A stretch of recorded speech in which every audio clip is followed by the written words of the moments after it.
যদি কখনো দেখেন দুনিয়া আপনাকে ভাঙতে চাচ্ছে, নামাতে চাচ্ছে, ধ্বংস করতে চাচ্ছে, আপনি রবের উপর তাওয়াক্কুল করে নবীর প্রেম ভালোবাসা নিয়ে একটু ধৈর্য ধরে সময়ের অপেক্ষা করবেন, সময়ের অপেক্ষা করবেন, রবের হুকুম আসা পর্যন্ত সময়ের অপেক্ষা করবেন।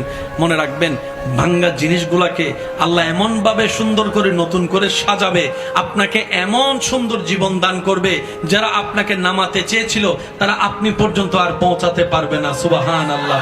যারা আপনাকে টেনে ধরে নামাতে চেয়েছে তারা অনেক পিছনে পড়ে থাকবে, আপনি রবের রহমত নিয়ে অনেক দূরে এগিয়ে থাকবেন। মনে রাখবেন, শুধু একটু সয়ে যাবেন, একটু ধৈর্য ধরে থাকবেন, একটু সহ্য করে চুপ করে থাকবেন। যত সইবেন তত পাইবেন, যত সইবেন তত পাইবেন। কোনো আফসোস নাই, কোনো আপত্তি নাই, কোনো হা হুতাশ নাই। রবকে শুধু এতটুকু বলবেন যখনই মন খারাপ হবে, সিজদায় মাথাটা ঝুঁকিয়ে, ইয়া রব, আমি যা পেয়েছি কোনো কিছু পাওয়ার যোগ্যতা আমার কাছেই নেই, সব তুমি দয়া করে দান করেছো, সব তুমি দয়া করে দান করেছো। একটা জিনিস পাওয়ার যোগ্যতা আমার নাই, এই চোখ পাওয়ার মতো যোগ্যতা আমার কাছে নেই, এই কান শোনার মতো কান আমার কাছে নাই। আল্লাহ, কোনো কিছুরই পাওয়ার যোগ্যতা নাই, তুমি দয়া করে দেখার জন্য দুইটা চোখ দিয়েছো, তোমার দরবারে শুকরিয়া। সুবহানাল্লাহ। তুমি শোনার জন্য দুইটা কান দিয়েছো রব, তোমার দরবারে শুকরিয়া। কিভাবে শুকরিয়া আদায় করবো রব? আমার কাছে ভাষা নাই। হাজার গুনাহ করেছি, তুমি রিজিক বন্ধ করে দাও নাই। ফজরের নামাজ পড়ি নাই, ঘুম থেকে উঠার আগে তুমি তো আমার জন্য নাস্তার ব্যবস্থা করে দিয়েছো। সুবহানাল্লাহ। আল্লাহ, এত গুনাহ করেছি, এত নাফরমানি করেছি, তারপরে তুমি বারবার ডেকেছো, বারবার করে ডেকেছো, বারবার করে ডেকেছো। কুল ইয়া ইবাদিয়াল্লাযিনা আসরাফু আলা আনফুসিহিম লা তাকনাতু মির রাহমাতিল্লাহ।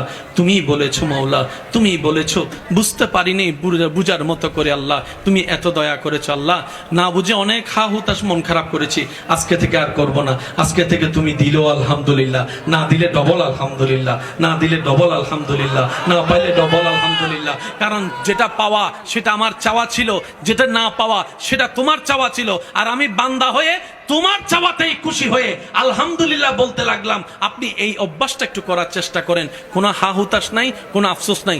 আলহামদুলিল্লাহ, আলহামদুলিল্লাহ, আলহামদুলিল্লাহ, আলহামদুলিল্লাহ। এবার রব্বুল আলামিন আপনার এই আলহামদুলিল্লাহ যদি রবের দরবারে একবার কবুল হয়ে যায়, লা ইন শাকারতুম লা আযীদান্নাকুম আয়াত আপনার উপর চলে আসবে নিয়ামত হয়ে। বলেন না সুবহানাল্লাহ। বড় ভাই বড় যারা আছেন, ছোটদেরকে বুকে টেনে নেন। ছোটরা যারা আছেন, সব রাগ অভিমান ভুলে বড় ভাইকে পিছন থেকে জড়ায় ধরা শুরু করেন।